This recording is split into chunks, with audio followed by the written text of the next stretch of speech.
and I was just going about as fast as I could. I knew there was money laying on the ground, and all I needed was a rake and a wheelbarrow to grab it. Grab. Welcome to On the Chair Podcast with Vince and Polo. We'll be sharing life-changing experiences from people that have built successful careers and fought their way to the top. Within these stories, you'll realize success isn't something you stumble upon. It's something you sit down with, put in the hours, and build from the ground up. Welcome to the chair. All right, so Tom's giving you these raises, and what's your reaction? And does that make you immediately loyal? What happened from there? That was making me like, oh my gosh, we went from 8 to 9, 10, 11, 12, 13, $14 an hour. And I felt like I was in debt with Tom because I was making really good money. And then he was giving me bonuses from the farm, the gross income of the farm. What kind of farm was it for our viewers? What kind of farm? It was, we were doing potatoes, Okay. hay, wheat. Nice. Once in a while we'd do beans, but we were doing a lot of hay. How many managed acres? I'm trying to remember if it was like 700 or 800 acres total. Oh, wow, okay. And it wasn't a huge farm, but it was a lot of fun, a lot of work, and we'd go out there in the middle of the night, 12, 1 o'clock, 2 o'clock in the morning and bale. And that, brought in a lot of my family, my brothers, my cousins, and we were all out there with 8 or 9 balers and doing harrow bedding and raking, and I was in charge of the whole equipment and basically managed all the equipment, It's awesome. circles, tractors, balers, you name it, and made everything go. And So I remember a story about the Coke cans with was that with the money Theo in Benji in the fridge? yes, yeah, it was. You guys went into his house. Tell me about that. So I'm this is the beginning. I think it's the first year that I worked for Tom. Oh, wow. And I was only in about 3 or 4 weeks. And so Tom says, well, I guess he thought Polo's doing pretty good, watching the farm and the circles and everything's running good. So I'm going to go ahead and take off with my wife for a little short vacation. And he left us in charge of not only the farm, but the house. And so we were doing our rounds one day, and we were thirsty, and we I think we were putting the mail inside the house or whatever we were doing, and then all of a sudden, well, I'm gonna get me something to drink, cold water from the fridge or something. And there was no water in the fridge, but there was a Coke or a Pepsi in there. And so I'm looking at my little brother Benji, and he's just a young kid, and I don't know if he was 7 or 8 years old, 10 years old, and then we think, oh yeah, we're gonna share this Pepsi, and so I'm trying to open the Pepsi, and it wouldn't open. All of a sudden, we're desperate, so we grab the knife. we start poking the. No. We start poking this aluminum can. We thought it was an aluminum. It looked exactly like a Pepsi. The red, white, and blue. You're talking back in 1988. And so we start getting this sharper knife and more heavy-duty knife, and we're just stabbing this thing. You're going to town. We're going to town, and if we're going to drink this Pepsi, we can already taste it, we're just dying. It's 100 degrees outside, and we thought this is our ticket for a nice cold Pepsi. It turns out that all of a sudden, I'm stabbing this aluminum can so hard that pretty soon I tore the whole top off or something, and it started twisting or something. It turns out it was a money decoy, to hide money inside. Wow. There was a bunch of $100 bills in there rolled up. How much? And the top's all ruined by now. You could tell someone was trying to it bang was destroyed. It was destroyed. Oh my God. And so when I spin the top off, when I seen something was turning, I'm like, my face would drop to the ground, and I'm looking at my brother Benji, and I said, we're both dead.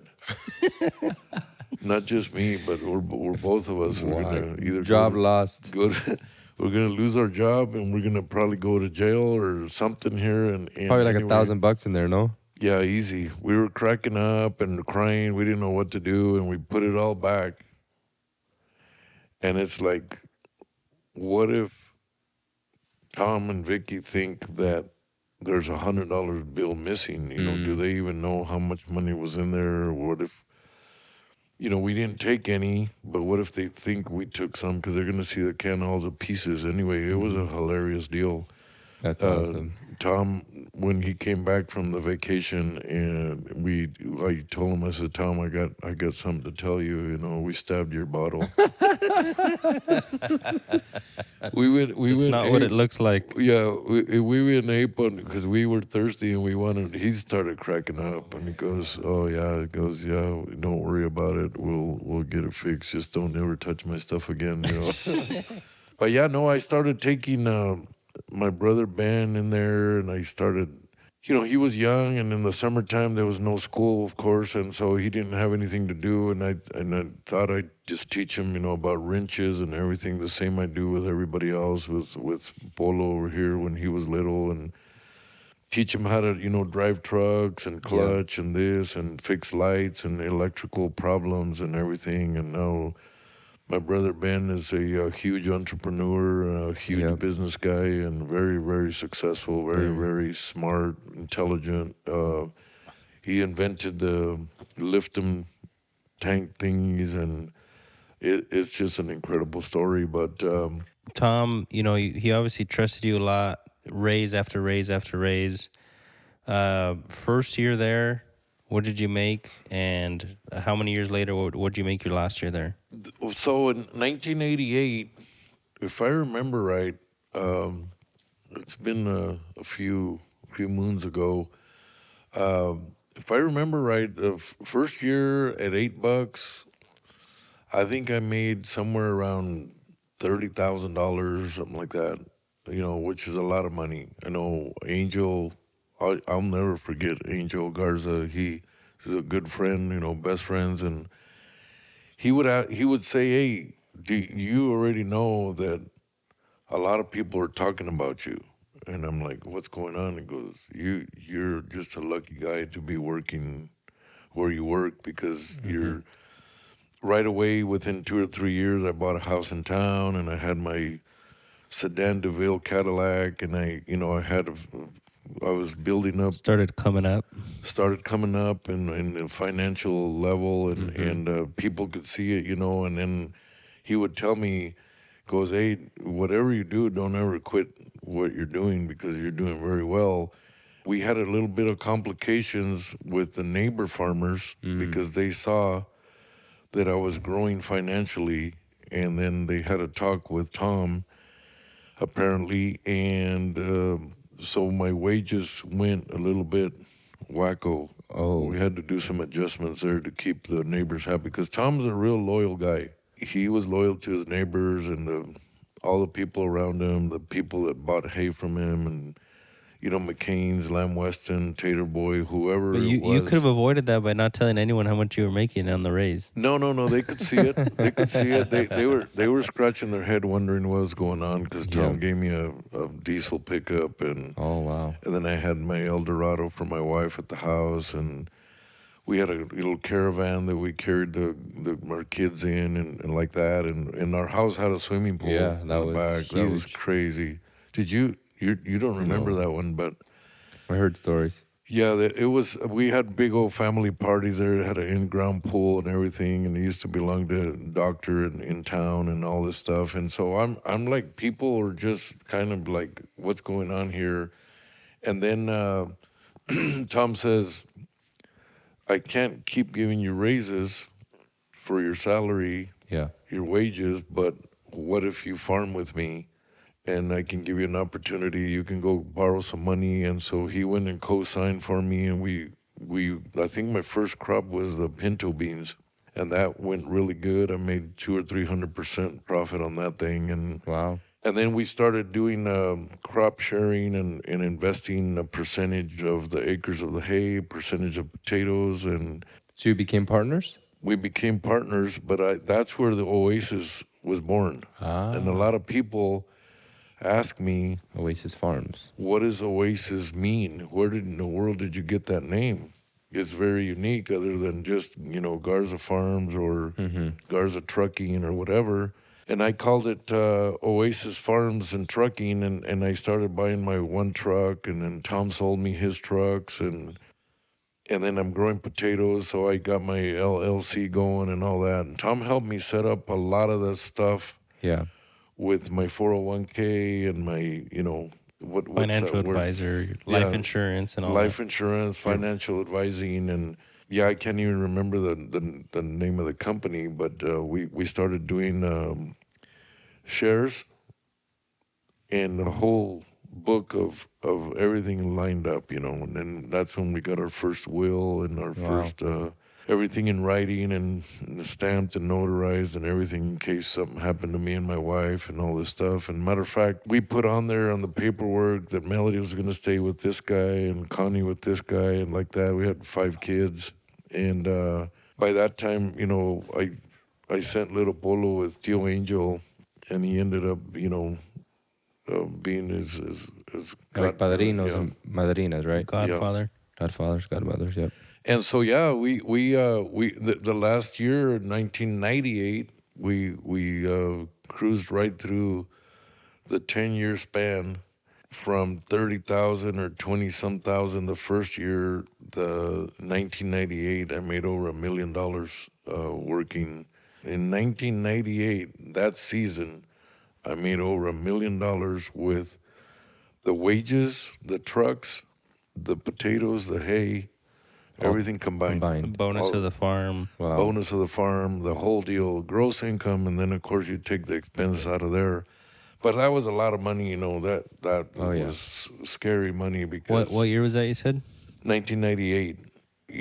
I don't take that lightly. I don't take it for granted because at $1 million with all the expenses, I was still profiting, 200,000, and nobody. Yeah, that's like 2 million today. Nobody was making, that kind of money back in that day. Well, that just pushed me forward to get the next truck and the next flatbed and the next this and potato trailers and hoppers. And from that, you started focusing on the flatbed game. You kind of moved away from the farm equipment, started buying flatbeds. What kind of made you go that path? You were doing so well on the farm and farming and those. And so Tom came up to me one day and he said, I need to have a talk with you. And he said, I'm going to have to let you go. Just like that. After 10 years, yeah. And what was happening is that, just like I told you before, I knew that when I bought my first truck that I was going to go ape. and so not only was I running Tom's farm, I was also dispatching trucks, and I had 10 different telephones, bag phones that you plug in the lighter and all that crazy story, and dispatching drivers all over Tri-Cities and Burbank and Warden and Odessa, and we were hauling wheat and potatoes day and night. Wow. So that got real crazy, and so he saw that, and he's like, well, I can imagine what was going through his head. He said, this guy's either gonna collapse, he's gonna die because he doesn't sleep. Yeah. And I was just going about as fast as I could. I knew there was money laying on the ground, and all I needed was a rake and a wheelbarrow to grab it. Grab. And I was just grabbing and grabbing. So you're saying the more time you you spent on the chair, the more money you were making. The more money I spent on the phone and on the chair and on the truck and fixing trucks, the more money I was making. And pretty soon now we're building another house on Fern Street. It went from 1,200 foot to 4,000 square foot house, 2 stories, and with 3-car garage and all this stuff, and brick everywhere and all this stuff, and it just started building equity that way. And I just I mean, the rest of it is just crazy. And then when Tom tells me, I'm not gonna hold you back, I need to let you go because you have your own wings, and I know that you're going to fly. You're going to fly on your own, and I can't keep you here any longer. So I got to confess that we went from $1 million gross in 98. In 99, I went down to like 200,000 gross Wow. because I started from zero. I had no clients, no customers. So were you mad at Tom, or were you like No. excited for the next chapter? I wasn't mad. I knew that I was gonna grow. I just had this feeling ever since 1981 when I hit Washington. I knew that I wasn't gonna be just a regular guy on the street, getting welfare or getting coupons or getting food banks. I was just gonna hustle, and I was working just day and night. And so I'll never forget. Me and my wife went to Spokane to go look for flatbeds because the potato seed from Montana wasn't cutting it, the wheat wasn't cutting it, and in my eyes, I thought, well, there's got to be a better way, and I started seeing flatbeds here and there and on the freeway, and we pull into like Sprague in the industrial park Yep. of Spokane. What's that road called? Broadway and the one that goes up to Trent over there. Anyway, there was an empty lot there with weeds everywhere. And I'll never forget, it was WTB, Western Truck Brokers Company. Gary Patterday was retiring, and he had a bunch of flatbeds on top of each other. Wow. 48, 53? Doubles. Doubles. They were actually weird sets. They were 35s and a 20. Oh, wow. They weren't even 40/24s. But then later on in life, I stretched them and made them so I could get I was more there hay. for that. I bought 4 sets that day, How much each?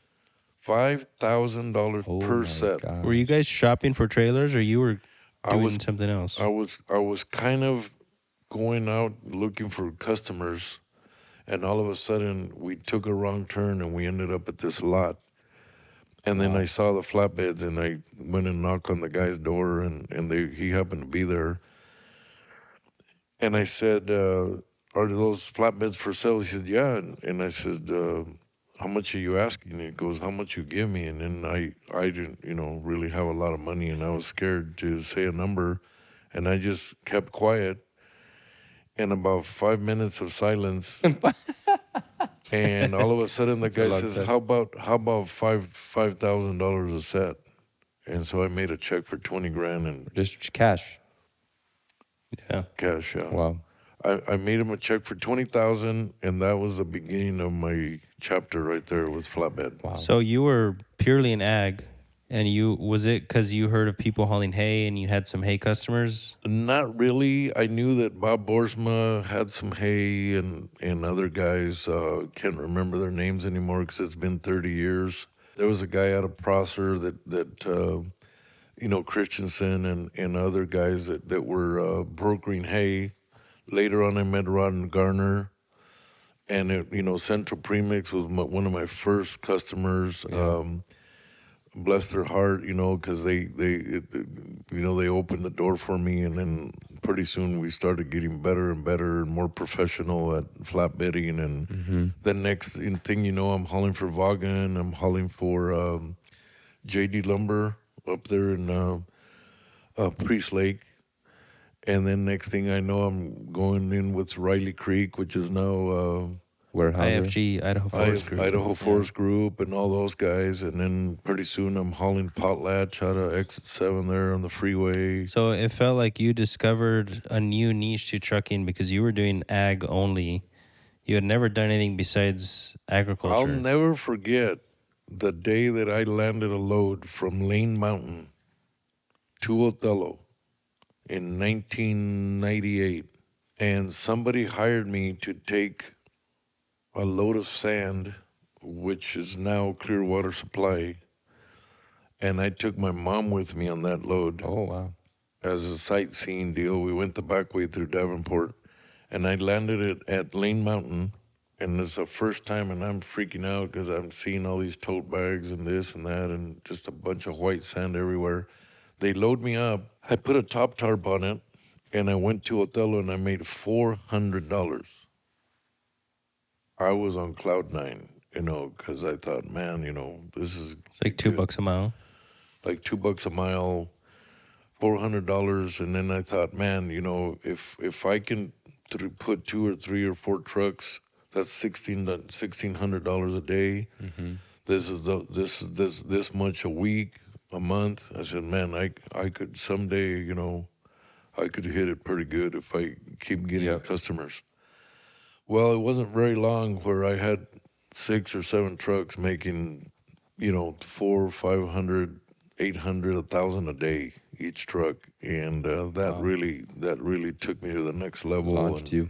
and just launched me into the whole industry. Now we're loaded both ways because I did a lot of deadheading. That's a sin now, no? A lot of deadheading, yeah. And so that started really bothering me, and I started knocking on doors and more and more and more. And yeah, it was crazy because I was a full-time driver and dispatching right off the steering wheel, Everything. and just writing numbers on the windows, and Polo knows all about that. We had the dry erase markers, and I talked about that in our first episode, actually. Yeah. we were writing numbers everywhere and just directions and maps and everything, and that was our chalkboard, and that's like being in the chair in the office, but you're actually Yeah. driving down the freeway, which is very dangerous to be doing stuff like that and not really being focused on the driving part and the traffic and everything. But here we are, and it was an amazing journey. Yeah. It was crazy. The adrenaline that happens when you're making, $50,000-$60,000 a week back in the day with trucks, and you just can't seem to catch up with the loads. There's always a list of loads that Yep. people are waiting and waiting for you to grab them. I can't even express the feeling of adrenaline that I felt. Like, oh my goodness, no wonder Tom felt that he needed to let me go. Within a few years, I was up at $2 to $3 million a year. So gross. 2001 to 2007, before the crash, were awesome years. Yes, Everything was on fire. everything. You could not go fast enough. Wow. There wasn't enough hours in the day to pick up all the loads. Were you getting any loans to buy trucks, or were you just saving up cash and Zero. reinvesting? Everything I bought was cash. All my Wow. trucks were cash. I never went to a bank to get A loan, for operating loan, nothing. nothing. No diesel loans, no operating loans. Everything was cash. Wow. I'd go to Sunnyside and I'd see a trailer going down the freeway and I was going to deliver in Yakima. And I'd look to the right and I'd see a set of doubles over there, 4024s. On the way back, I'd empty and I'd stop and buy it and throw it on top of my other trailer. Really? Take it home. Just grab 2 Heisters, lift it up in the air and drive right through there and put it down and strap it and go. And we were just going crazy. And How did you keep up with all the titles and everything? That's got to be yeah, at one point, so much equipment. At one point, I had over 100 titles Oh my gosh. in my file with trailers and trucks and pickups and motorcycles and forklifts and a tractor and just all the stuff that accumulated So was crazy. I feel like there's so many directions we could go on this Yeah. subject with you, but for the viewers, think there's an 18 to 25, 26-year-old guy, and maybe they have a gig, they have a business, or they found kind of their thing to make money, like you did when you first with Tom, but then you had your own business with the trucking.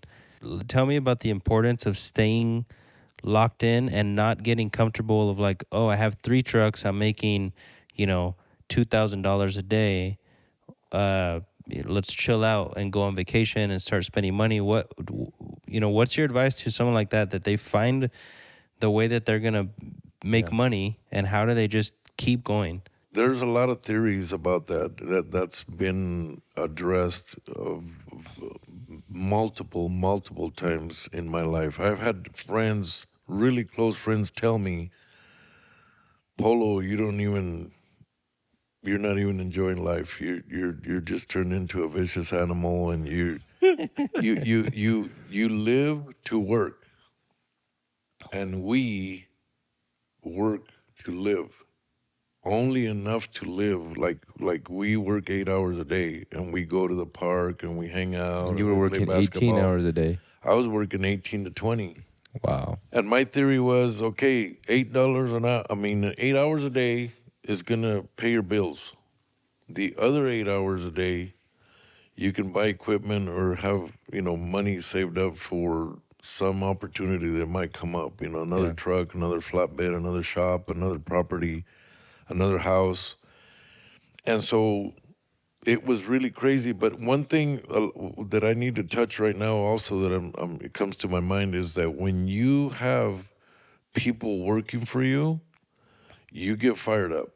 You're fired up. It's never gonna be the same. When you're by yourself, you can drag your feet, you can just sleep in on a Saturday. But when you have people working and they're either unloading on a 5 o'clock in the morning somewhere and they want to know where they're going next, then you're just going. You're burning the candle. So it's just kind of like if you bought another truck, you were gonna force yourself to do the work to get it loaded and to Oh yeah. keep it going. So you just knew if you stack all this work on yourself, you're gonna make more money and you're gonna make it happen. But I mean, was there a burnout point for you? I mean, I know you're an animal, you love to work, but Mentally, it's got to catch up Oh, sometime.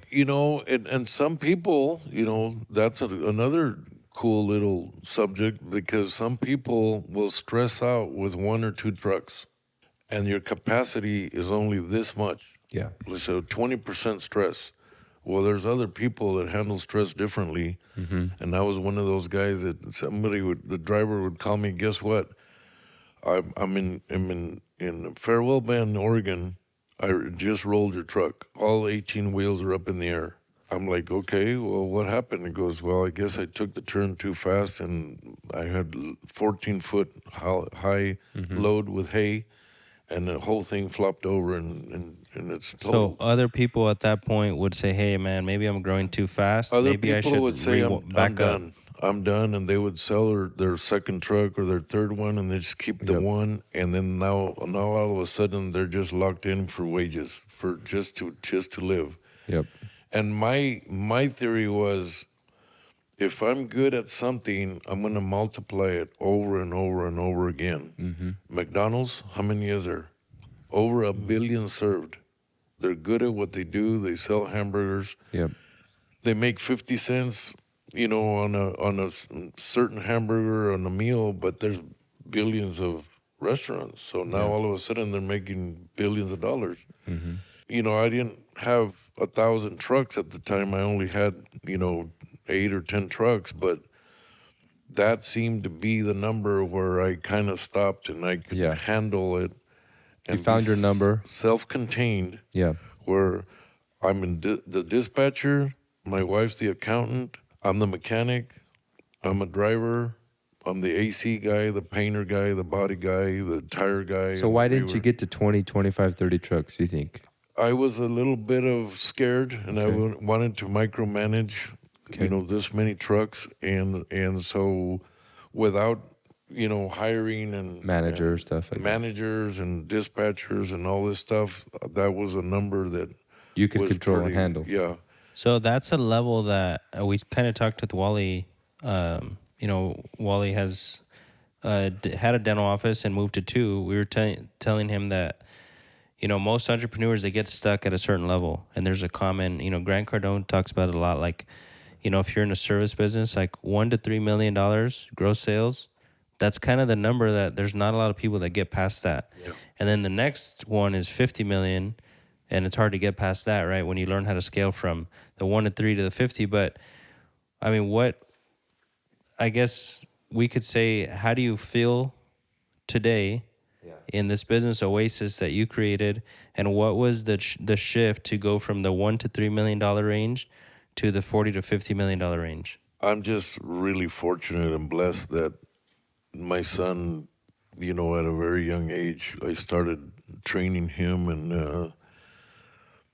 then all of a sudden he had all this common sense, and it all made sense, and he just started rolling with it, and pretty soon he goes to college, and then he starts talking to Vince over here, and then pretty soon they're big, they're dreaming big, and they put their heads to work, and next thing you know, in 2018 or 17, my son says, hey, we're gonna get another MC number, we're gonna get a brokerage going, and let's give it a shot, and we're gonna try it. And here we are. All of a sudden, things just took off, and we were growing at a rate of 300 to 400% per year, and just multiplying. And we went from, I had 8, 10 trucks on my own, and now we have, I don't know, 4 or 5,000 trucks on file. Where at any given point we have loads. Partner carriers. Partner carriers and owner operators that are hauling for us, some on a daily basis, some not, but it just exploded. Now instead of having 3 or 4 customers, we have 2 or 3,000, and now we're moving steel and coils and sheetrock and recycled cardboard and brand new lumber and reclaimed lumber. I mean, there's no end to it. It's just been an explosion. So I think a theme when I was growing up and seeing you, work super hard and micromanage, it was like you're micromanaging everything as much as you can to the point of a lot of stress, and 90% of the drivers were, not very smart and making dumb mistakes and costing you money. But that's, a lot of times that's a lot of the employees out there, employee-minded people are going to act like that. So how did you, I guess, get to the point where you could start trusting people? And, now we have 20 to 30 people in the office for us. When did that shift? One thing that helped me shift that mentality is where I got to a level, Vince, where I was secure financially. Yeah. I had so much confidence that if something went wrong, I'm still okay, because I owned property and I had money in the bank, and I had backup. And so let's give it a shot, and let's go for it. And if something happens, I'm gonna be okay.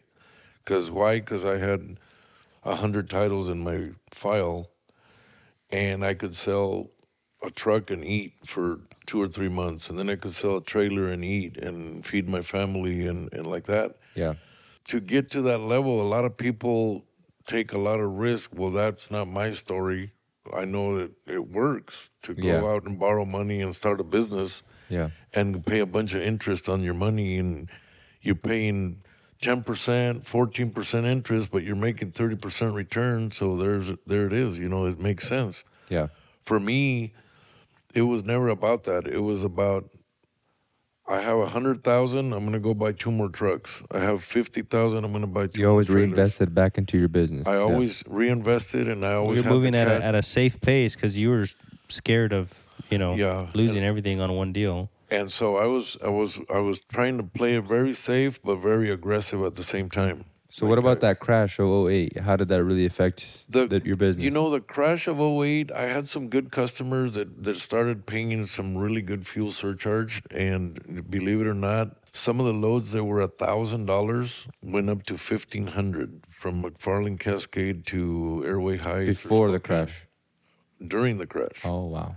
And that helped me stay afloat. Okay. But there was less work overall. But there was less work, and it was ridiculous. Like I remember I laid off half of my drivers. Oh, my gosh. And so I parked those trucks for 2 or 3 months, and then I was just barely, breaking even. And then pretty soon things relapsed, and they started back up, and we kept on rolling. And then everybody was doing the same thing, parking their trucks. So now what happens? The rates go up.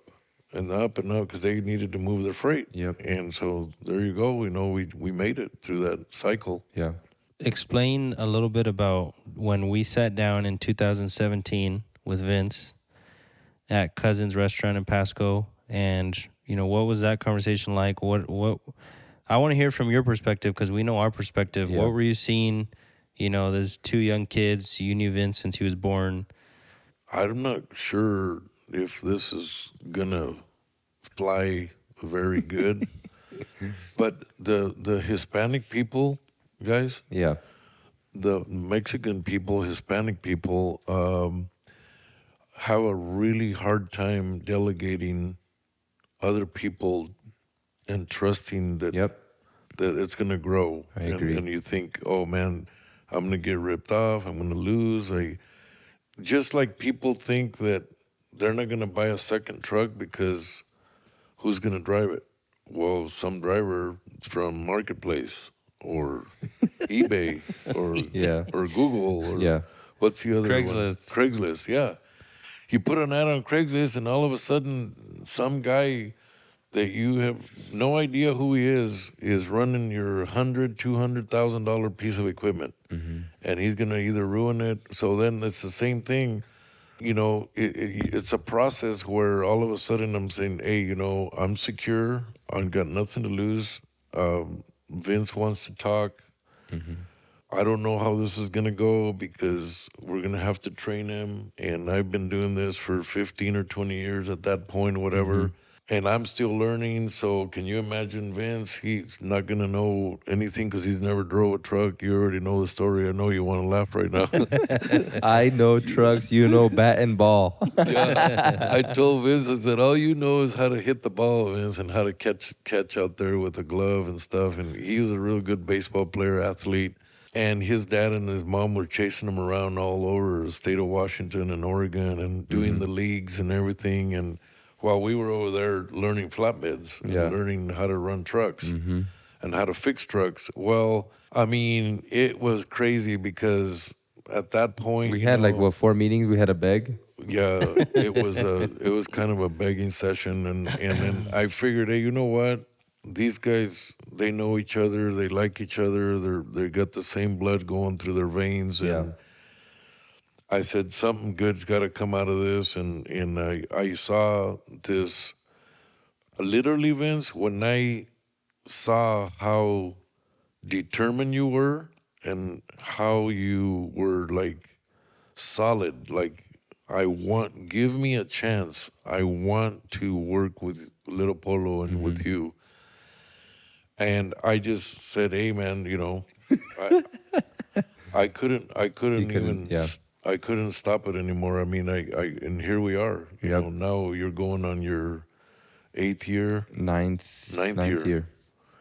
9 years later, they went by like a flash, Oh my gosh. and now I see your success and the way God has blessed you with your family, with your kids, your home, your cars, your investments, and I'm just like, Yeah. dude, I gotta tell you, it's a really crazy feeling for me to sit here and see how I can help people grow financially in so many ways, not just Yeah. not just money. It's the education, the experience, the mindset, the goals, Yep. the everything.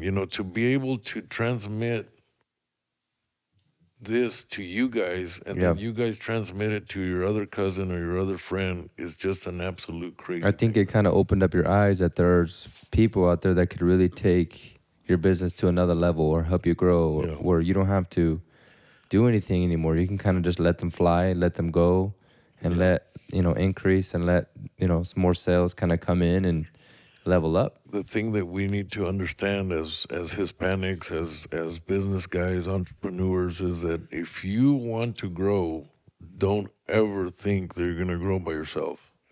There's no way in the world that you can answer 30 phone calls at the same Emails. time and emails and keep up with the customers. So you need to trust people and share the load in order to go to the next level. That's Amen. like a given. Yep. So I want to ask advice. We talked a little bit about it, but what's the 3 most important things you would say to young men who want to be successful in business and in life in general? Not all financial, but like I would say your 3 main key points that you really focus on when you're trying to invest in other people. If you tell me that you want to be successful and you don't ever want to be left behind from your other friends that maybe have good jobs and they go on 2 vacations a year and they got the boat, they got the 2-story house, they got the this and the golf cart and the this and the that. You need to focus on what you're doing and get real. It's not only about dreaming, it's about action. It's about what are you doing on your free time? Are you drinking?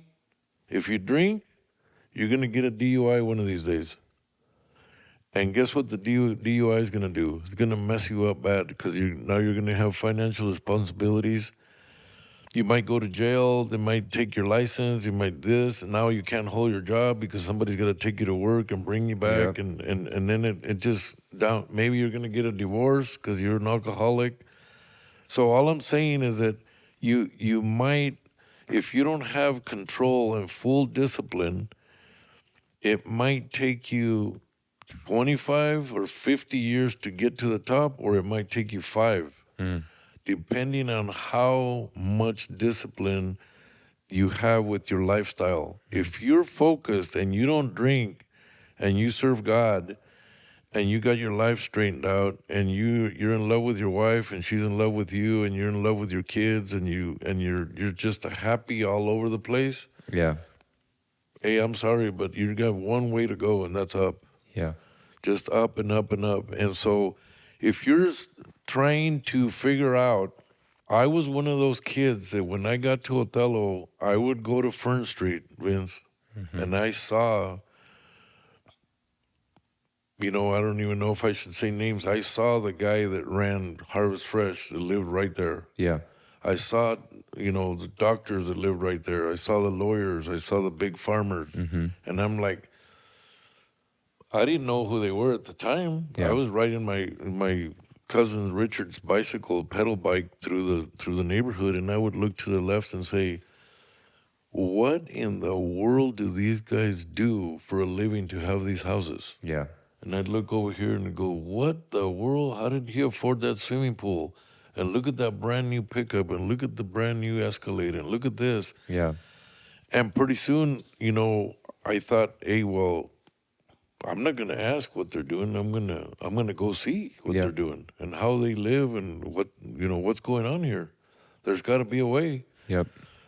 And for me to later on, 10 years later, live on Fern Street, right there where I used to go, because that was that residential area and the golf course were the 2 top ones of the whole Othello. Wow. That was a place to be. And for me to be building right on Fern Street, right next to the doctors and the lawyer and the farmer guys and the Harvest Fresh owners and the, John Deere guys, whatever, all around me was like, man, Dream come true. This is a dream. This is where dreams come true in the United States. That's why people are just Begging and just flocking into the United States because they have these dreams. So, yeah, if you're young and you say, hey, I want to learn, I'm telling you, if you know a successful guy, a rich person, take him out to lunch. You get to know him, see what he's doing. Learn from him, pick his brain, read books. I don't care. Maybe you can watch a movie or podcast or something. There's a whole bunch of stuff. Yeah. Theoretically, that's going to teach you how to be successful and financially free, where you do not have to watch somebody have everything when you don't have nothing. Yeah. You don't have to sit there and wonder how come your cousin can go to Cancun anytime he wants with his family, entire family, and you can't. It's time not to cry. It's time to move and take action and say, I want to be there. Now, like I said before, if you work 8 hours and you think, well, I'm gonna get rich, but only 8 hours at a time, well, it's gonna take you a long time. Well, one of the big things nowadays that I feel like holds people back, Vince can say yes or no if he thinks is the case too, but you're 21, 22, 23, all your friends start golfing. They start going on vacations. Oh, yeah. They do crazy. solo or group trips to Tokyo. They go to Vegas, Europe. everything. Vegas, they start using, whatever. They start using debt. They start, Credit they need a cards. nice car. San Benito. And that's I mean, the that's cabin. that's the initial, thing. Like you say, way too many parties, Yeah. which I guess you kind of couldn't even think about that. That's a struggle that a lot of people today, everyone's on Instagram showing where they're going, and it's FOMO. Yeah. And what do you say to that? It's crazy. Yeah. Here's the deal. When you enjoy what you do, that is your vacation. I had a cousin, I'm going to say his name, Rodney De Leon. He would thrive and just like enjoy every second of him making his business go and buying another real estate and another property and another hotel and another laundromat and another gas station. And he would laugh at people who say, where are you going, Quito?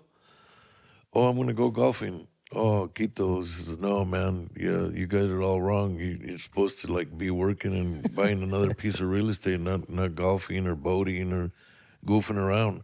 Now, when you're already, up there in the millions, then you can do whatever you want. 'Cause Yeah. you're already there. Well, for someone who hasn't put in their time. Yeah, for somebody that hasn't put in their time and expect to be with that guy that has all this money piled up somewhere, you got to stay focused. You got to stay focused. Things don't happen overnight. Yeah. I worked 25, 30 years for where I'm at now. It didn't happen in 2 days or a week or anything. It's a long process, but have fun doing it. Yeah. Don't pretend that you're getting murdered out there or whatever. Just have fun doing it, because that will give you more of the passion and the vibe of, I'm going to be okay. I know I'm not golfing. I know I'm not bowling right now with my friends, but I'm putting a transmission on because tomorrow I'm going to make $2,000 at 7 in the morning when I unload this load. And then pretty soon, it starts building up. And of course, every piece of money that you make, every dime, then you reinvest it. Yeah. And I'm going to tell you right now, real estate is the place to be.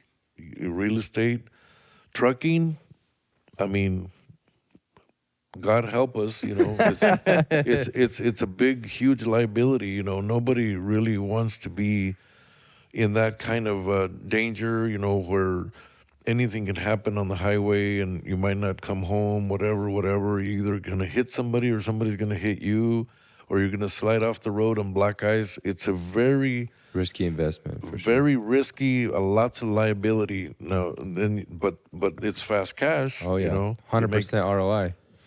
You make $1,000, in 1 day profit, or 500, and you go crazy. But at the same time, you blow a motor, and these cooked. days it's $20,000, $30,000, $40,000, and so. But then you after you build some wealth. But you're saying this from the perspective of you've seen what real estate's done. But when you were in that position, Oh yeah, it was easier for you to say, "Hey, another $30,000 for another truck will make me $60,000 profit this year." Or $30,000 to a down payment to a rental house is going to make me $8,000 in the year. It took me a little while, or maybe too long, to really trust the real estate process. I was gonna ask you this question. I was gonna say, if you can redo one decision in your business or financial life, what would it be? Yeah. I would have started with real estate a lot younger. Yeah. Yeah, The appreciation would have been crazy. Yeah, when you're asleep at night, you're making money. All of a sudden, I've had properties that have doubled or quadrupled while I'm sleeping. I haven't touched them. Wow. And you just, rent. I rent trailers, I rent properties, I rent real estate, I rent buildings and offices and beauty salons. And now all of a sudden, I'm just like having fun. I left the house first week of December. Yeah.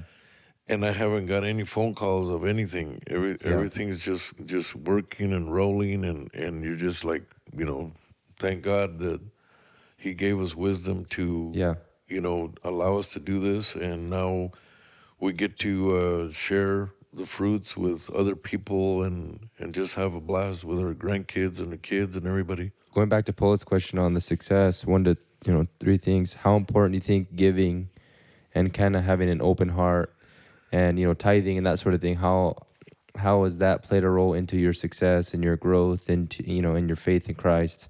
How important is that for somebody who they make 50, 100,000 a year and they don't want to give 10% of their income?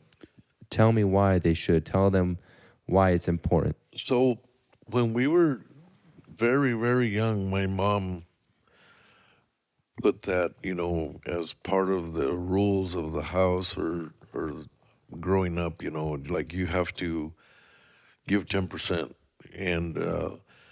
And so if you guys go on TikTok or YouTube or any messages on tithing and giving to people and donating to charity and different missions trips and things, there's guys that'll say, if you trust God with the 10%, then he will multiply your 90. But if you're not willing to open your hands and have giving hands, and you're everything's over here, everything's for me, then God really can't bless closed hands or a closed mind or a closed heart, or everything is just rock tight. You're just like Yep. as hard as a rock. Your heart's hard. You don't care about the needs of anybody. And yeah, I've lost a lot of money just like any other business. I trusted people and they, basically rip you off. And some guy said, I'm going to rent all your 10-wheelers and walked away with $80,000 here. And another guy didn't pay me for another truck, and this guy and that guy. But when you're giving to the church or to God or to any kind of charity that has to, a good charity, Yeah. this growing the kingdom of God, Yeah. then God takes care of your Yep. problems. And it doesn't matter how much money you lose or if you make a big mistake here and there, Yeah. there's always going to be money in the storehouse until it overflows, it says. Yeah. And I really took that principle and the verses of the Bible that talk about that very serious. And if I was to sit here and say how much money I've given since, let's just say since I got married, I've been married 40 years now to the same wife, by the way, that's cash in the bank. 50 millones. Yeah, we don't want to talk about how much it costs to switch wives.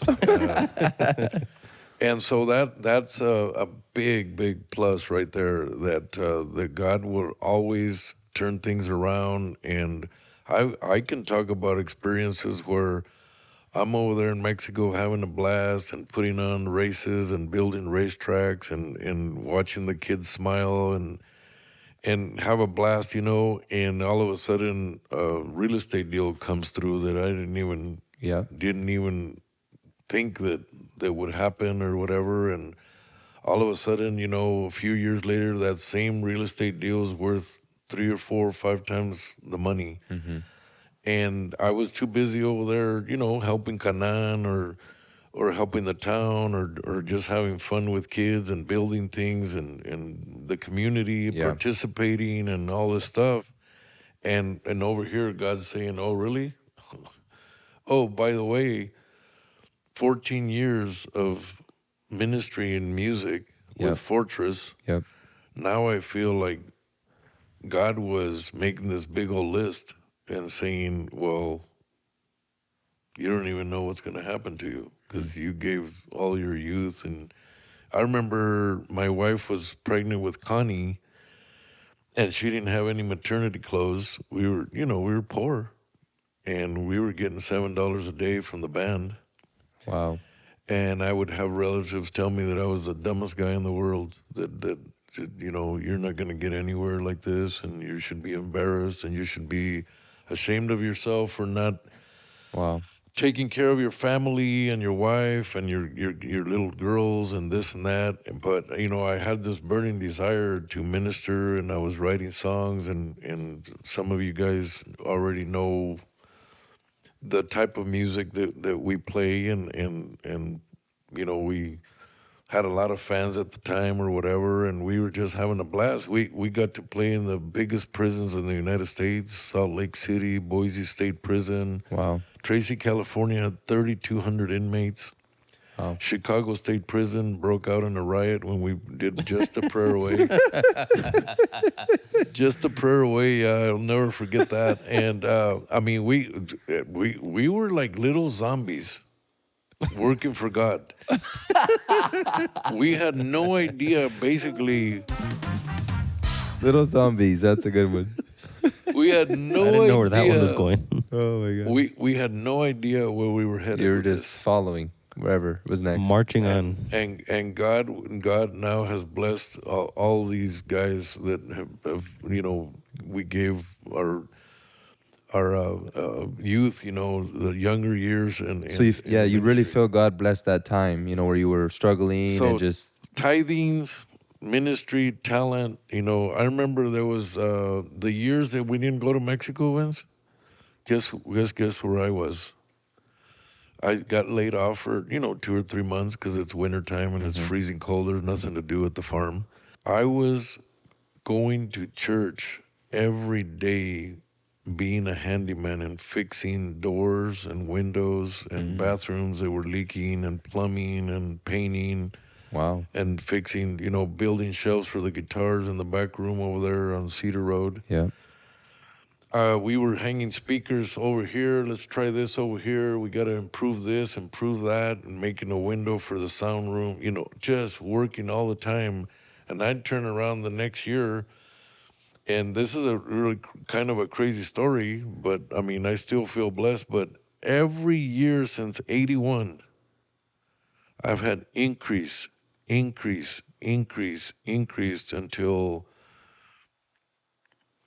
2023. 2023. We even, during COVID was high. Yeah. In the transportation department, transportation business, we all know, everybody that's in the transportation knows how we got a hit here in 23 and 24. Yeah. Just a big old nosedive. Some of us had more than 50 to 60% drop. Yeah. But from 81 until everything was higher every year. I thought, man, this is getting crazy. There's no way that I can make more money next year than I did last year. And Yeah. it was more and more and more, and some of them were crazy increase. You're talking 50, 60, 100% more. And then in 23 we get hit, and guess what? I'm the happiest guy in the world. I mean, it's like You didn't feel it, basically. I already know who's in control. Mm-hmm. I'm not gonna sit here and sweat it and be crying Yeah. or devastated or pretending that that I'm gonna die, because we trust God is in control. And if there's some idling years where you're just kind of cruising and you're just paying bills, and then there's ups and downs, just like the stock market and everything else. And so There's a lot of people they find success, they come up, and then they go crazy and they get a big old house that they can barely afford, and cars. What's your advice, to those people that don't know how to learn to live below their means, to save up $200, $300, $500, $1 million to then go and reinvest it? So How did you do that? I got a bunch of cousins that went on with their lives and went to college, and they read books and everything. And every time we talk, How many books have you ever read in your whole life? zero. I open a magazine and I see pictures or a newspaper, and I'll see the pictures or the for sales. Oh, truck for sale. Oh, and then I roll it up and throw it away. Marketplace descriptions. Oh my gosh. That's about Yeah. it. But no, I just wasn't a guy that would read.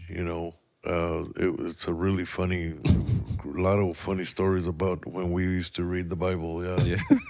So how did you maintain, how did you learn to live below your means, save up the money, and give us some practicality, And points? so yeah, these guys, my cousins, Bobby, PJ, Nick, and these guys that moved on to California, and they're way up there with the society and get some big titles under their belt. And Nick's a doctor. And so they'll come to me and they'll say, "Hey, Polo, we talk about your story and your family and your brothers almost every day on a daily basis to different people, the students from school and this and that, how you guys succeeded without a dad and all this stuff." And I I I want to say that 97 or 98% of the population of the world are in debt. Mm. They're barely making it. Like hey, we got an extra $50 a month.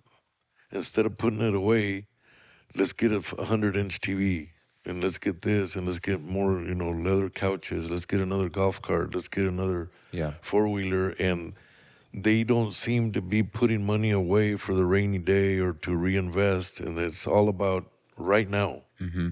I want it right now. I want, this special gold-plated dishwasher. I want the 4-door refrigerator. I want this. I want that. I want to go on vacation again. No delayed gratification. Zero. They want it now, instant gratification right now, and all of a sudden you're 50 or 60 years old, you got zero. So what percentage of your income you think people should be saving right now? 20%, 30%? What's a good goal in your mind? I'm thinking for very conservatively, you at least put 10% away. 10%. At least. And if you're making good money and and you're not spending a lot, then if you can put 25, that's crazy good. And that's for kind of a normal salary. I remember when I started making into the six figures, I was trying to live off of 10%. Yeah, wow. And tithe another 10% and save 80% of my income, which brought, a huge come up. Wow. Yeah. Now, obviously you can't do that on 40 grand a year minimum wage. I'm talking, once you find your gig, you're making some money, you figure out, how to get that income up a little bit, stay extremely frugal. And what I would do is I would go Uber, do whatever. Oh yeah. If you have extra time in your real hands. estate, and try to make my side gig pay my bills. Mm. And if you start thinking like that, it's way easier to come up with the $30,000-$50,000 to buy the next truck or buy the next property really quick. I mean, there's a lot of young kids that actually have that mentality nowadays, because I think we're actually coming back maybe where high schoolers are being a little more educated on, hey, debt is dumb. Mm-hmm. And fitness is good, and it's not good to be unhealthy. Let's work out, which is a really good thing. I mean, 10, 20 years ago, people were going the opposite way. I think now too, a lot of people are switching jobs. Yes. A lot faster than they were 30, 40, 50 years ago. They want to level up. They want to grow in their income. They want to invest. They want to, always grow. Or back in the day, there was people that had the same job for 20, 30 years. And they crazy. banked on that retirement. I know a lot of baby boomers that stayed at, at McCain's or whatever factory for 20, 30 years at Napa, and I love all my friends and colleagues and everything that I grew up since I came in 81. And I see them there 25, 30 years later, and I say, well, it's not for everybody. Obviously, they want security, and they lived a very kind of a cool life, low stress, stress, and they know that at 4 o'clock they're going to be fishing. They know at 4 o'clock, 4:15, they're going to meet their friends at the golf course. And I didn't even know where I was going to eat that day or where I was going to sleep. Am I going to sleep in Missoula at some alley, or in Portland and some dead end street, or where are they going to stab me tonight, or are they going to burn my truck down? I Take was your in tarps. constant risk, and then the reward of now living this lifestyle is just undescribable. I mean, it's an awesome deal. I think it takes 5 to 10 years of hard work, focus, lock in, make that gig your priority, and then you'll never have FOMO again, because then you can be involved in anything and everything and with whoever you want. You'll never, if you just got to focus that 5 to 10 years, especially if you can do it in your early 20s, early 30s, if that's where you're at right now. take that risk, devote those 5 to 10 years, and then you'll see the benefits. How old were you when you started that trucking company, the flatbedding and all that? How old were you? 98 was It was in '98, so I was probably 35. 35. So yeah, 35. So at 35 to 40, that's when you really leveled up, Yeah. even to Yeah. 45. 45. Right? That was 10 years. That really changed the progression of your And income. what I always say is, like, our generation is lucky enough to have, our parents started out obviously in Mexico working in fields, and it's a whole different deal than what we grew up, not rich but middle class sort of. And the important thing for us is, okay, what are we going to do with that, right? Like, it's almost worse to have that leg up and then ruin it and not even make it worth it, and then end up doing nothing. So what I always tell people is, we're all, I guess people make fun of people. They say they got it handed to them, all that stuff. I don't see it that way. I see we didn't ruin what we inherited. Yeah. And it's important for other people. If your parents are middle class, whatever, you're able to start out with a decent life. Maybe they give you a car, Yeah. they give you a phone, and they pay your health insurance, right? Just those things alone. Yeah. You don't have to go work in the fields. You have a car to go to work. It's your responsibility from there to go and, level up way quicker. It took them 20, 30 years. Yeah. You can do it in 5 to 10. Yes. I mean, just the same way that he saw the opportunity with Tom, I saw the opportunity with him. You saw the opportunity with him when you bought your first truck.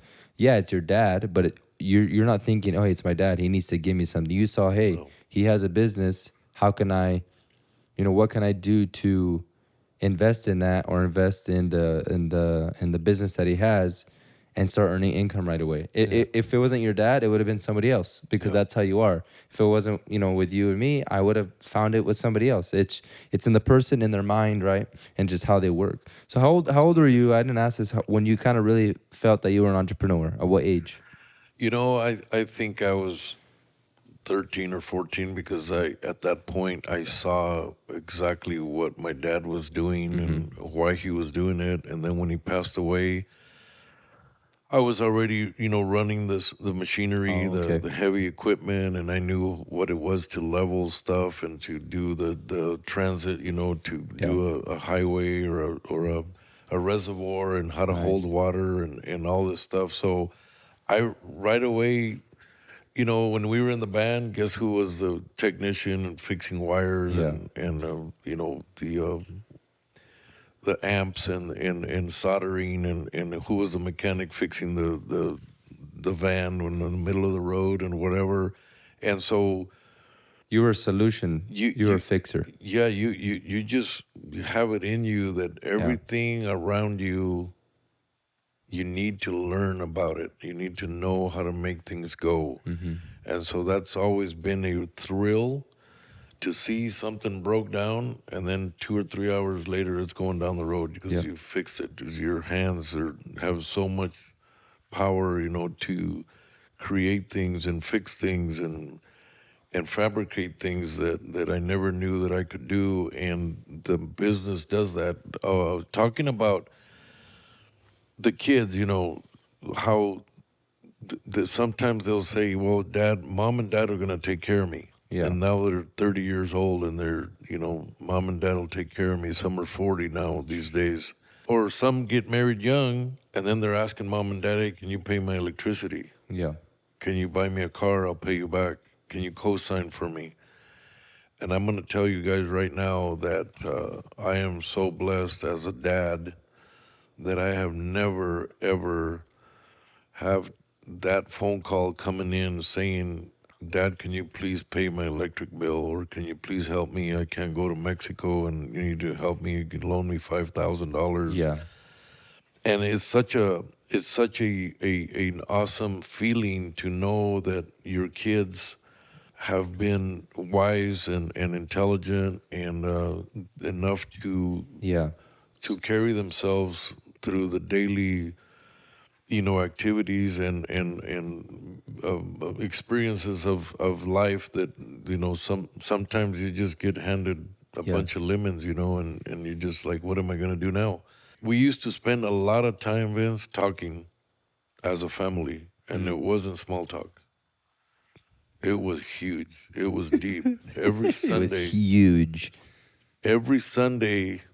we would get Casa Mex? together at Caporal, El El Caporal. Caporal Main Street or Casa You guys Mex. kept them alive for a few years, no? Oh yeah. And we were getting the Polo's getting the macho burrito and the hoot beer, There's root beer.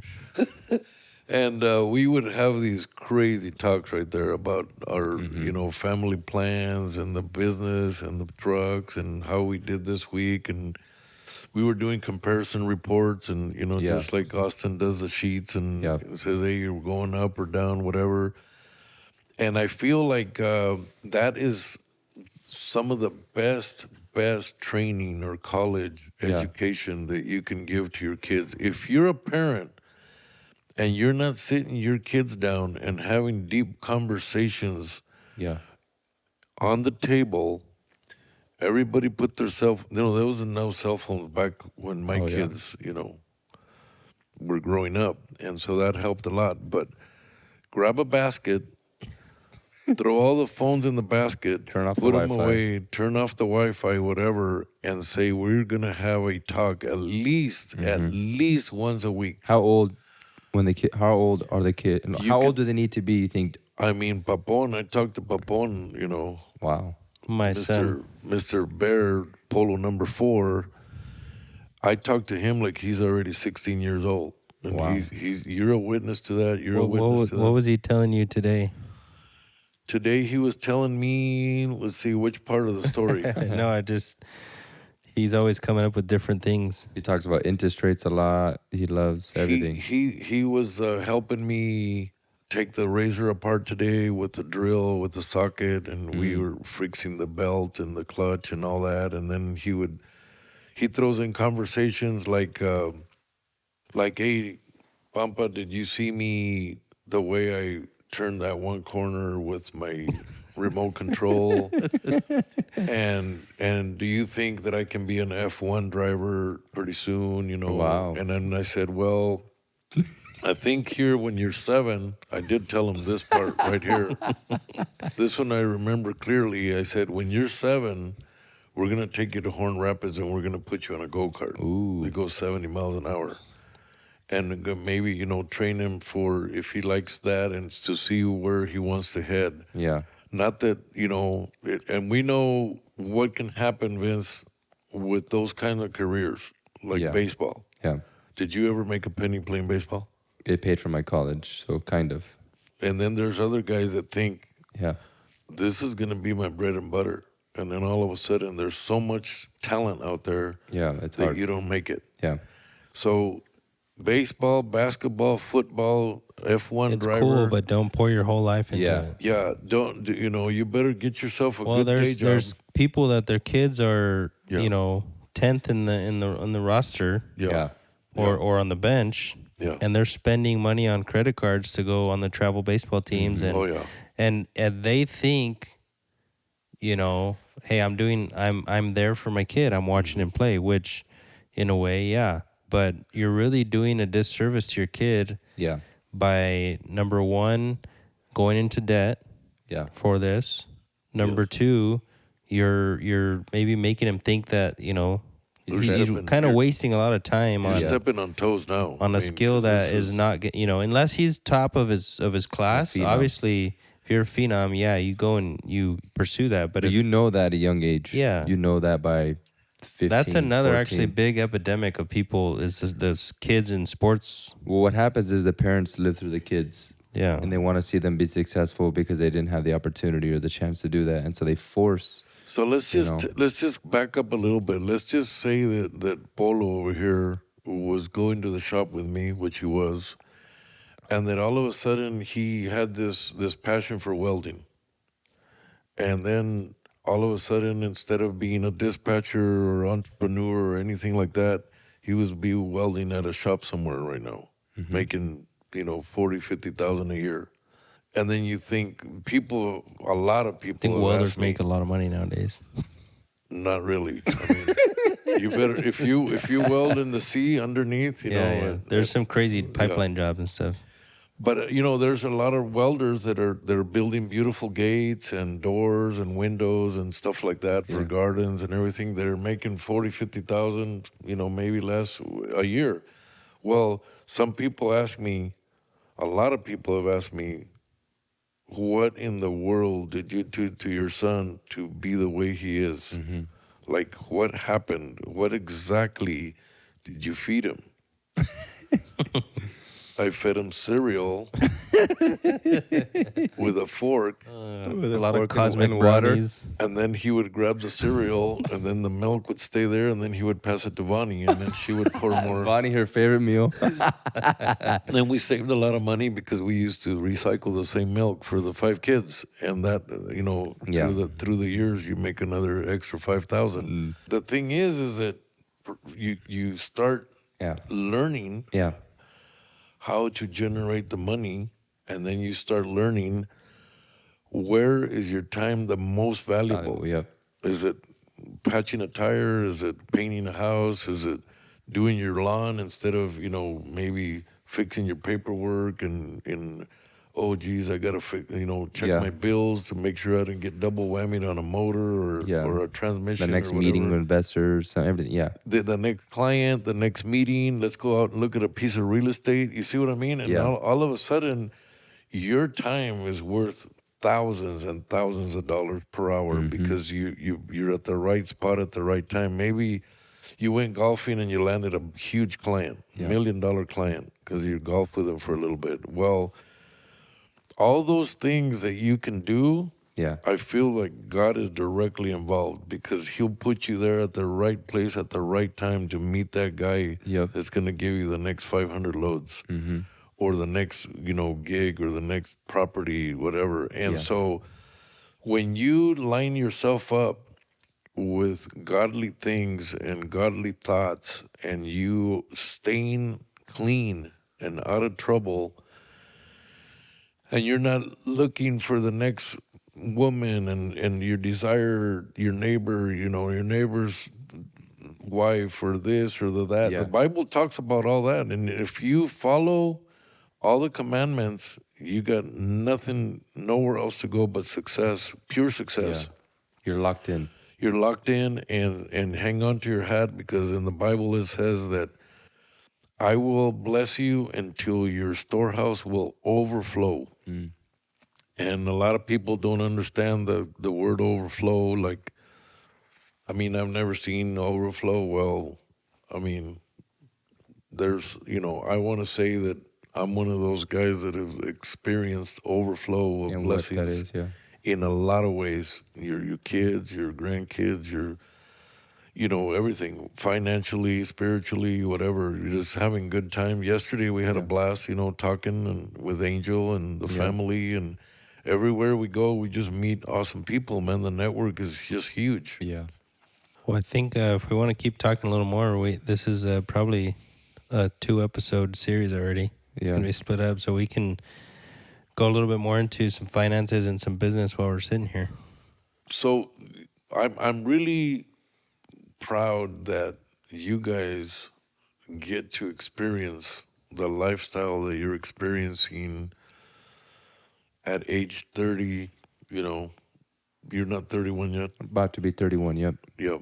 No, in February. February 9th, yep. It is just an overwhelming joy for me, a baby boomer, to see you guys excel and have so much success at a young age, and you don't have to wait till you're 57 or 60 or 65 to travel and enjoy and just like somebody just picks up the phone and says, hey, we're going to meet in an hour at some golf course. Yep.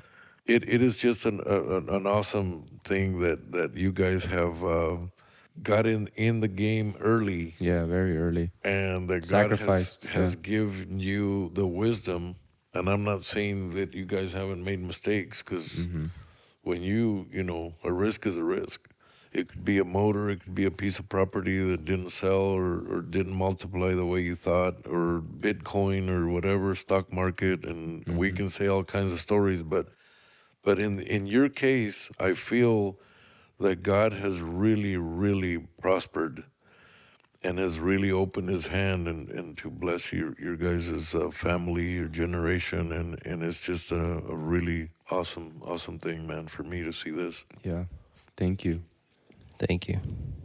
Yeah, guys. So my dad will probably be a co-host on a couple guests. Yes. Because a lot of the guests we want to bring on are involved in his life. So I think it'd be cool to have him on, on some more episodes. So you hear more of his words of wisdom.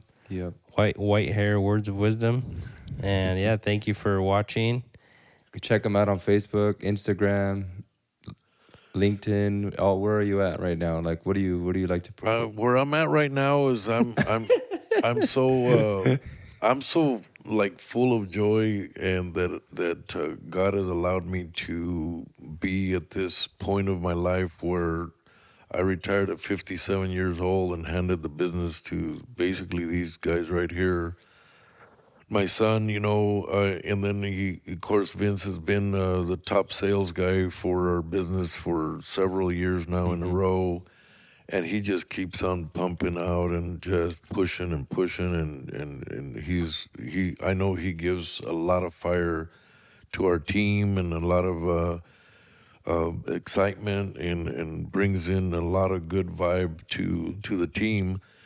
And so, yeah, I'm just really happy that, okay, so if you get saved, what do you do when you get saved the next day? You Vince? rejoice and be glad in it. Tell everyone. And then you look at the sun and you're like, wow, what a beautiful day. And then you look at your wife and you go, oh my God, you're gorgeous. And then you look at the flowers and like, Everything's wow. uppity upperson. Everything is uppity up. I'm just so blessed, and I just, if you have problem with people posting stuff that they're doing, Yeah. just pray, man.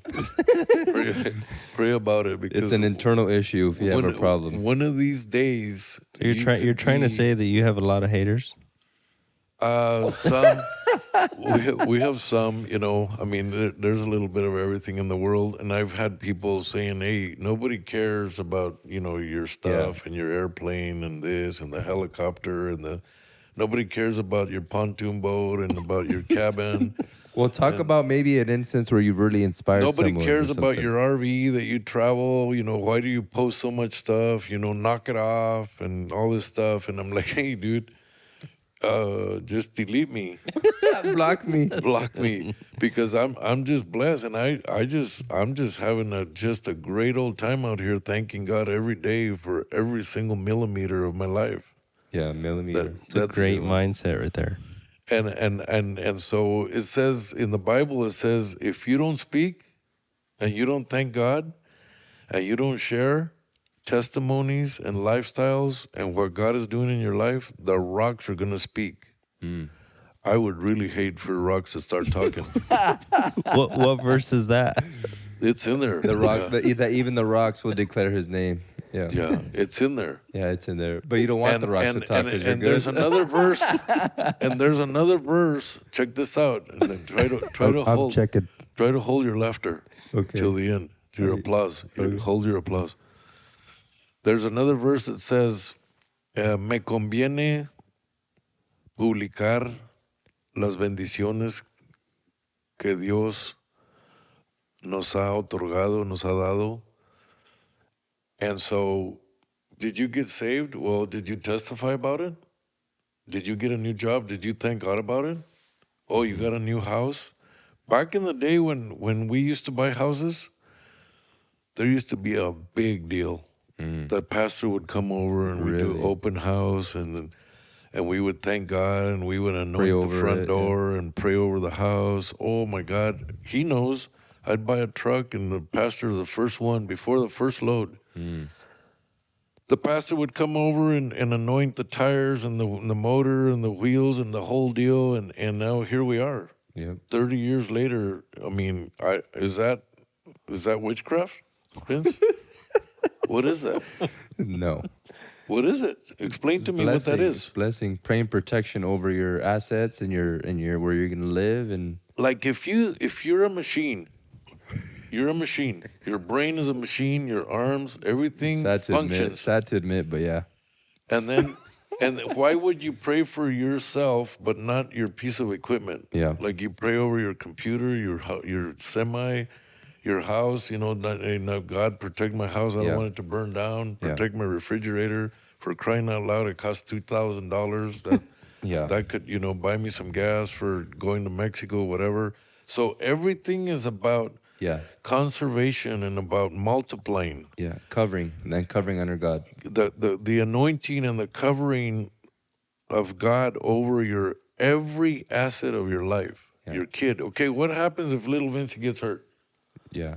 It's gonna mess you up, dude. You're gonna end up in the hospital with your kid, and then $100,000 later, or 200,000 or 300,000. For those of you that don't have insurance, you better get on the bandwagon, because one day you're okay, the next day you're broke. Yeah. And some guys say, well, no, if I buy insurance, I'll be broke. Well, yeah, everything costs money. It costs broke money. either way. You're broke either You're way. broke either way. It costs money to eat. It costs money to buy insurance. Yeah, You're life paying insurance. insurance for your car, but Yeah. not for yourself. Yeah. How do you figure that? You buy insurance for your house, but not for your body. And so there's a doesn't make lot sense. to talk about. And so everything revolves around and centers around God. Yeah. If you're a happy person and you're having a blast, tell people about it. One thing I wanted to talk about to kind of wrap it up is I know Grandma Lolita is alive still. Yes, 87. 87. Coming No, up. about to be 87. What do you want to tell the viewers, and what do you want to express to Lolita? We can look back at this, once she passes away. What do you want to tell the viewers, and what do you want to say about Lolita and her life and her impact, My mom is a very, very different human being. She's a really, really, really hard worker. She talk about focus. When my dad passed away, she was focused. She only had one gear, and that was to help us survive in this Yeah. world, and tell us about the Bible and about God and about how God can take care of us and bless us. And now here's a really crazy subject for about 3 or 4 minutes, Vince. I got to talk about this one. There's people that come up to me right to my face, right here. This is big. This is strong. No offense to anybody. And they tell me to my face multiple times, everything that you have is because your mom prays for you. And my question is, has your mom not prayed for you? I'm looking right at you at the camera right now. Bow your head and pray. And be careful when you tell somebody everything you have, you owe it to your mom's prayer. Because if my mom prays for me 24 hours and I don't get off the couch, nothing's gonna happen, guys. Preach. You have to move. You have to get up and grind every morning. Every time you don't deadhead from here to that door. That's right. You take the microphones with you and you put stuff away and you shut the lights off. You never deadhead back over here. You make your every step count. So don't be telling people whether they're broke or they're rich, it's because your mom prayed for you or didn't pray for you. You got to go out there and put your brain to action and ask God to give you wisdom on what you're going to do every day, every moment. There might be a guy right beside you that's your next ticket to success. And you don't even know because you're not tuned up with God. You don't pray, you just let the wind blow you this way and that way, and you don't know what's going on. But I love my mom, and I respect her a lot for what she did for us and all the people involved. Tio Chemo, Tio Arturo, Tio Porfirio, all the aunts and uncles, Tio Carillo, everybody that's out there.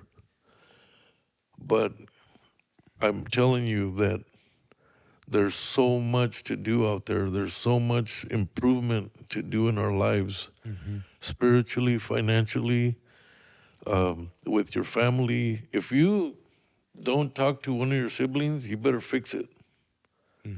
Fix it, because it doesn't matter how poor or how rich you are. If you can't stand your sibling or your mom or your dad and you don't talk to them, it's over, buddy. It is over. You're going to regret it, because the Bible is the Bible and it says what it says for a reason. If you don't love your brother, how can you love God? And if you don't love God, then you already know the results of that. But Yeah, no, Lolita Raquel was a strong example of, tragedy, and she remained faithful, remained your mom and your dad where she could be. We're also grateful, and so just yes, and indebted. But at the same time, she taught our family to pray and lean on God, and she wakes up and prays, yes, and she the work ethic she is understood, crazy. and she understood that money wasn't the end all be all. And I know, people out there think, if you have money, why do you, I don't need God. And we have to be careful. Yeah, We have to really be careful with our kids, with our wives, with our grandkids, and the future of whether you have it or not. We still need God, oh because yeah. that's not like how you like to say it rents happiness, but it's not going to buy you happiness. It's not Money eternal. doesn't buy happiness, but it sure rents it pretty good. Yeah, It relieves a lot of stresses in life. I yeah, saw my parents, fight yeah, about money and that sort of thing. And the more there's a thing about money that the more you have it, the less you feel like you really have. yeah, And you have to be careful about, kind of getting into that. I need more. I want more. And where does your source really come from? Where does your source of peace and contentness and joy come from? It's from the Lord and only Him. You can have all the physical items you want. You can have all that. But what people, when they only see that, they don't see what's in the inside. Check their fruit. Check what's inside their heart. Do they love people? Do they love their wife? Do are they they love their kids? generous? Are Are they they, generous? yeah, I know we're supposed to give kind of in secret, but you can really tell. If you really want to know somebody and how they are, go talk to them, see how loving they are. That's the thing. And I think Lolita did a really good job of, yes, even with all her kids are worth millions of dollars now, yes, multiple millions of dollars. And at the end of the day, she says, I don't care about that. yeah, I want to know, if are they saved?